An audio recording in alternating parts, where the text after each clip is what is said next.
Okay. Okay. Blah, blah, blah. And what you're able not to. I don't know if you can hear that, but that's my cat crying. Hey everybody, welcome back to my channel. My name's Layla. I hope you're doing well. Today's video is going to be about how to start collecting vinyl, where you can start, what you can do, and I'm going to give you some pointers into collecting and where you can look for it, what you can do, those sort of things.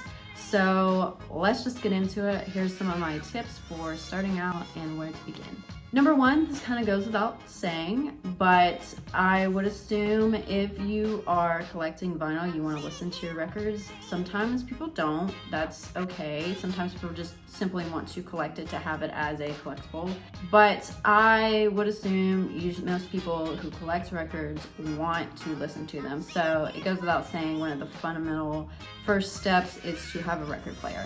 And you can easily do this by visiting any consignment store, any antique store around. They usually have a couple options as far as like record players, turntables, and you can get a pretty affordable price. And even if you don't want to get an antique one or can't afford that right now, you can start with the most basic turntables that have the speakers already built in. The modern day ones, they're around like 30 bucks. So it's fairly affordable and easily accessible, and you can get started really easily. My very first one was a really little turntable that now is my mom's because I upgraded thanks to my grandmother, whose I inherited. I actually have a 1977 Electro brand with a 8-track and cassette tape player built in. So I got really lucky and I have a nice one. I've had to change the needle on it once. I reinstalled it myself. I still had the spec sheet that tells me all of the fittings and everything, the size of the needle. So I had to do that. I'm also gonna have to get some new speakers because unfortunately moving has caused some internal damage in it, and I'm just gonna have to replace those. Love how it sounds, and it plays the records just so nicely. It gives that nice analog sound. Number two is don't buy reprinted, remastered vinyl because it is not the same as the original LP is printed on. Usually it's remastered versions of CD remasterings and reprints, and it just doesn't sound like how you'd want it to sound. It doesn't have that vintage raw sound, that analog vibe. So you can easily go to antique stores, like I said, consignment shops, Goodwill, Salvation Army, etc. They're gonna have records there that are very affordable. They are going to be usually the original pressings, and they're gonna sound and have that nice LP vintage analog sound to them. So no need to go out and purchase the newly reprinted ones, plus those are very expensive. You can also go to Discogs or Discogs, or however it is you pronounce that. They usually have really affordable records and artists and albums that are being sold by record stores or private owners or private sellers, and you can get some really nice original pressings for a really affordable price. I remember I got one of my first Patti Smith records was Easter, and I got that for like 75 cents, and all I really had to pay for was the shipping. So it's very affordable. It's like a digital record store. I personally really love going into just record stores and crate digging and just flipping through, and it's so exciting for me. I personally love to just find vinyl out in the wild, and as I say, in the hunt. Another thing you can do is ask your grandparents or any elders you have in your life that used to listen to records, that used to buy them. They usually have some. They're usually just interested that you're interested in the music back then or collecting. Usually when I've just talked about it or said, you know, I collect vinyl, I listen to it, I love it, I love the sound. There's like, I have some that I don't listen to, do you want them? And it can be a great way to get started and connect with people. You get to connect with someone on a different level. You get to know sort of who your grandparents or the elder people in your life were and what they kind of loved back then and how they listened to things, and get some really interesting stories too.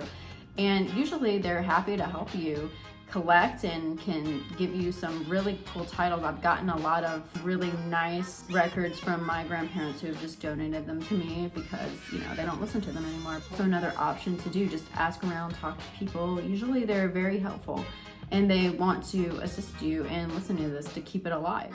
My third tip for you, don't be afraid to get into artists that you haven't heard of or buy music in a genre that you're not used to listening to. So when you go to places like Salvation Army and Goodwill, usually they have like, you know, classical records, jazz records, which I personally really love, but artists that you may not be as familiar with. And I will tell you, that is the best way to find some really great rare records and really great just vinyl in general. It's really cool experience to just venture out and kind of go in blind and buy something that it's a gamble. You may like it, you may not, but still it's added to your collection.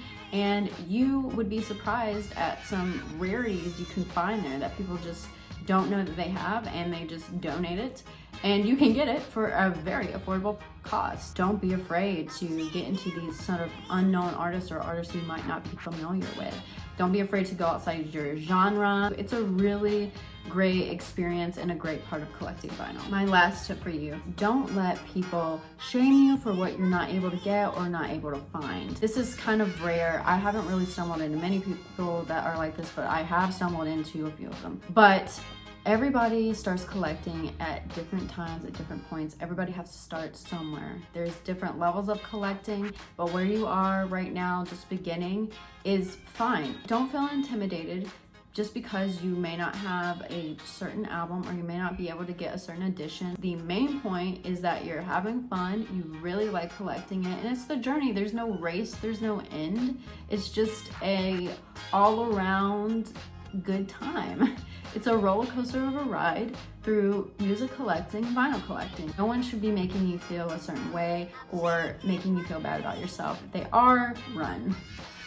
Don't stick around. Those people aren't people you need to associate with. Always do it for you. Always do it because you like it and you love it and you're passionate about it, and the rest will follow you and the rest will come to you when you need it. You can always later on upgrade or get other things, but just starting out, there's no rush. There's always going to be somebody who knows more, who has more than you, but that should not be an intimidating thing. It's not so much about competing to see who's got more or who has the best edition or most rare is fine. It's only a problem if they are just trying to make you feel bad by doing that. And usually if they do that, there's something insecure within themselves that they're hiding. So I don't mean to go philosophical on you, but just do your own thing. Be happy with it, love it, live it. As long as you're doing it and you're actively out there, it will find you. You're going to be all right doing it. I don't mean for this to sound like a life coach thing. That was all my tips for you. I hope I answered that hypothetical question. I hope you enjoyed this video. I have links below. You can follow me on Instagram, TikTok, and I have a Spotify where I have my music if you want to check that out. I'm also partnered with Renaissance Records right now. You can go to their website and find some really cool, rare titles that they have printed on these awesome LPs, and they also have some different colored ones. So go out there, treat yourself, and listen to some really great music. And I hope you have a good day, and thanks for watching. Bye.